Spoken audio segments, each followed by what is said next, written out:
ఎంత ఇదండి అసలు. ఎవరికి అవసరం అండి? ఎవరికి అవసరం అండి? నిజం అండి అసలు. ఎవరికి అవసరం? ఎవరికి ఎవరు ఇక్కడ? ఇక్కడ ఇంకోళ్ళు పెట్టుకుంటారు, లాగించేస్తారు.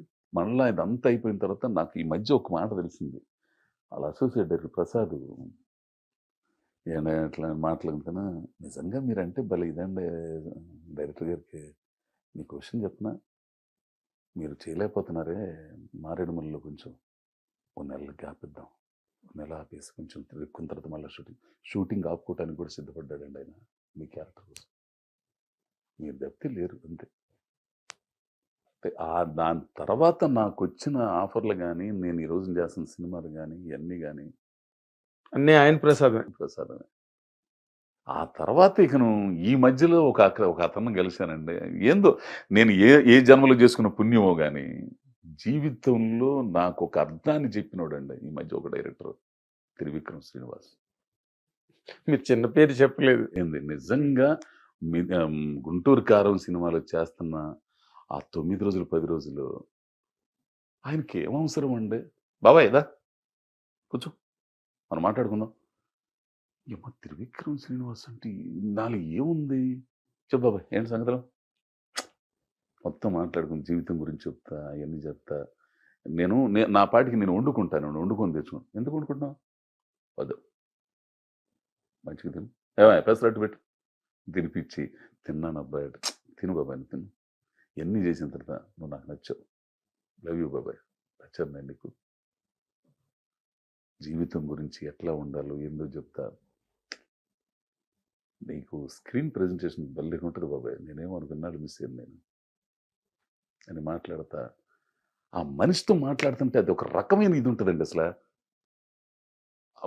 సినిమాలో చూపుతారే అది ఒక కాంతి వచ్చి మీద పడుతుంది, ఏందో ఇది ఉన్నట్టు. ఇంకో విషయం, నీ అమ్మాయి ఇక్కడ కూర్చున్నాడు రా స్వామి పిలుస్తాడు మళ్ళీ నేను చూసాంలేరా అని అనేవాడు. ఆయన అటు తిరుగుంటే నేను అటు వెళ్తుంటే కనిపెట్టేస్తాడండి. ఊరేమో ఆయన భలే మనిషి. ఒకసారి వచ్చేసి మంచి కూర వండుకుందాం తిందాం. నేను ఎవరినండి? ఆయన విద్వత్తు ముందు, ఆయన దీని ముందు నేను ఎవరినండి అసలు?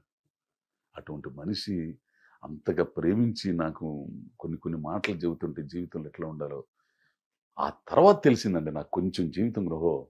నేను నిమిత్త మాత్రుణ్ణి, నేను చేసేది ఏంది, నేను ఏదో చేయటానికి నా బాధ్యతలు నెరవేర్చడానికి వచ్చాను అంతవరకే. నువ్వేం చేయాలనుకున్నావు అవన్నీ చేసేయి బాబాయ్, దేని గురించి వద్దు, నీ ధర్మం నువ్వు మరవద్దు, అన్నీ చేసేయి, అనుభవించు, ఎందుకు అని చెబుతా. కొన్ని అట్లా అని చెప్పేసి మామూలు ఇవన్నీ చెప్పకుండా ఒక అద్భుతం అంతే ఆయన మాటల్లో, అసలు చెప్పలేను కానీ నేను కొన్ని ఆయన కూర్చోబెట్టి ఎవరు రామలక్ష్మణ్ గారు నేను కూర్చున్నట్టు కొన్ని చెబుతుంటే అదృష్టం కాకపోతే నేను ఏ జన్మలు చేసుకున్న పుణ్యమనండి. 100% దానిలో డౌట్ లేదు. మీలాగే వచ్చిన వాళ్ళు ఎంతమంది మీ స్థాయికి రాగలిగారు? అటువంటి మనుషులతో ప్రయాణం చేయటం చాలా అదృష్టం అండి. ఇప్పుడు నార్మల్గా ఇప్పుడు పుష్ప వచ్చింది, తర్వాత మీరు బాగా బిజీ అయిపోయారు. హిందీలో కూడా చేస్తున్నారా, వెళ్తున్నారా? అంటే యశ్రాజ్ నుంచి ఏదో ఫోన్ వచ్చిందండి, వాళ్ళు ముంచేశారు. మనకేమైనా హిందీ మీద అంత పట్టు లేదు, ఎందుకులే అంత దూరం వెళ్ళి యశ్రాజ్ ఫిల్మ్స్ అనుకున్నా. ఇప్పుడు ఏమన్నా ఇది మల్లినేని గోపిచంద్ గారు హిందీ సినిమాకి అడుగుతున్నారు. అవును, బాలకృష్ణ గారితో తెలుగులోని సైమిల్టేనియస్ గా మైత్రి వాళ్ళు చేస్తున్నారు. సన్నీ డియోల్ అది, అదే హిందీలో సన్నీ డియోల్ ఇక్కడే ఉంది. అది మరి ఏమైందో ఏమో తెలియదు. ఏముంది, మల్లేని కాబట్టి మిమ్మల్ని వదలలేండి, ఏదో మిమ్మల్ని కింద మీద పడి మీ చేతి చేయింపిస్తాడు. కొంచెం డేట్లు కుదరక డేట్ అడ్జస్ట్మెంట్ వరకు వచ్చేసారు మీరు. అసలు అర్థం కాదు తెలుసు ఒక్కటిలో, అసలు అర్థం కాదు ఇది ఎంత రసాయన. కానీ జీవితంలో ఒకటి కావాలంటే ఒకటి పోగొట్టుకోవాలండి.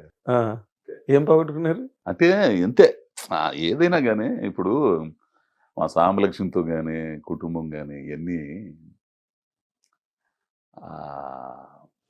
ఇది లేదండి. పాప అమ్మాయి ఇదయింది లేదు, ఒంటరితనం అయిపోయింది అసలు. అప్పటి నుంచి 15 కాదు, నటుడుగా మీరు మంచి బిజీ అయ్యారు, ఎందుకు ఫ్యామిలీ లైఫ్ డిస్టర్బ్ అంటే అయింది? ఫ్యామిలీ అంటే ఇప్పుడు పిల్లకాయలు ఇకను పెద్దోడు పెళ్ళయింది. ఆడికి పిల్లోడు పుట్టాడు. ఇకను ఇప్పుడు ఆడి గొడవలో పడిపోయింది. ఇక నన్ను ఏంది ఓ ముద్ద వండి పెడదాం, ఓ ముద్ద ఇదేం లేదు. ఇక ఏందా పిల్లల్ని చూసుకోవద్దా? నాకు అప్పుడు ఎమ్మటే త్రివిక్రమ్ గారు గుర్తుకొస్తారు. గుర్తుకొచ్చి నా ధర్మం నాకిది, నాకింత వరకుంది. మీ ఉద్యోగ ధర్మం. అంతే. నేను చేయాల్సింది చేసేస్తా. దీంట్లోనే నాకిది అని తృప్తి పడాలి తప్పితే పూర్తిగా వాళ్ళు పూర్తిగా సెపరేట్ అయిపోయారండి? మీరు ఇంక ఇండివిడ్యువల్‌గా ఇక్కడ ఇక్కడ ఈ ఫ్లాట్ అద్దెకి తీసుకున్నాను. వస్తుంటారు, 15 రోజులు ఉంటారు, వెళ్ళిపోతుంటారు. ఆళ్ళ పాటికి నా ముద్ద నేను వండుకోవడం తప్పదు ఇక నాకు. మళ్ళీ వంట. ఆ? అంతే. ఇప్పుడు కాదు, మీరు ఎప్పుడూ ముద్ద వండుకోవడంలోనే ఉన్నారు. అంతే. అదే విచిత్రం, నాకు అదే చెబుతుండే. అసలు ఏందిరా సామి అనిపించిద్ది పొద్దున్నే లేచి. మొన్నొక్కసారి కావాలా ఎందుకో కన్నీళ్ళు వచ్చినాయి నాకు. వచ్చి మొత్తం గుడ్లన్నీ ఉతుక్కొని పెట్టుకొని గొడ్లన్నీ ఉతుక్కోవడానికి ఏమున్నాయిలేండి, మీకేమైనా సూట్లా కోట్లా? అయ్యే అంటే డ్రాయర్లు ఇవన్నీ కొంచెం అన్ని ఉతికి పెట్టుకుని ఆడి పెద్దోడు ఇక్కడ ఉద్యోగం చేస్తున్నాడు కదా, ఆడికి పొద్దున అక్కడ అన్నం పొట్లాల్లో ఉంటుందంట. ఈ అమ్మాయి పిల్లోడు ఉన్నాడు, ఎండలుగా ఉండగానే ఇప్పుడు రామని చెప్పారు. పెద్దోడు ఇక్కడే ఉంటున్నాడు. ఆడికి అన్నం వండుకుంటే బాగుండంటే పొద్దున్న లేచి అన్నం వండేవాడికి ఒక కూర చేసి ఆడికి బాక్స్ పెట్టి నేను కూడా కొంచెం తీసుకుని ఉప్పు కలపకుండా తీసుకొని ఇవన్నీ తీసుకుని మొత్తం చేసుకునేసరికి సాంబలక్ష్మి ఫోన్ చేసి మీ మిస్సెస్ సాంబలక్ష్మి ఫోన్ చాలా ఇబ్బందిగా ఉందమ్మా, మునుపట్టు ఊరుకోవట్లేదు చేయటానికి. అంటాను వస్తానులే వచ్చినాక నువ్వేం చేస్తావు, నీకు మనవడు నీ కోళ్ళు వీటితోనే సరిపోయిద్ది, నాకేం ఎందుకు చేసుకోవద్దయింది అన్నట్టుది.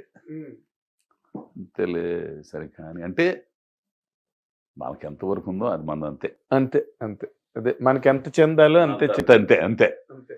ఇంత ముందు అనుకునేవాడిని అసలు నువ్వు విలన్ అవ్వాలాడేమ్మా అది ఇది అదేమనిపించట్లా. ఇప్పుడు ఏమనిపించట్లా తెలియదు, ఏమనిపించట్లేదు. అమ్మ క్యారేజీలు ఇన్ని వస్తుంటే చికెన్లు ఏం లేదు, ఆమె వండుకున్నది ఏదో ముద్ద ఏదో తిని ఆ రసం బసుకు తిని ముద్ద కొంచెం అటు తినేసి తినుకుంటారు నాయన. ఆకలి రోజులు గుర్తొచ్చాయా? నాకు చికెన్ అంటే భలే ఇష్టం అండి. చికెన్ అంటే భలే ఇష్టం. డబ్బులన్నీ దాచిపెట్టుకుని చికెన్ తెచ్చుకుని వండుకొని తినేవాడిని. ఆ చికెన్ ఇడిచిపెట్టేసా.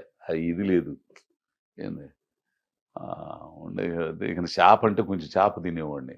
ఆ చేప కూడా సాంబలక్ష్మి వండి తింటా. అబ్బో ఏంది అది కూడా పోయింది ఇప్పుడు. సాంబలక్ష్మి లేదు, ఇంకా లేదు ఏం లేదు అన్ని అట్లా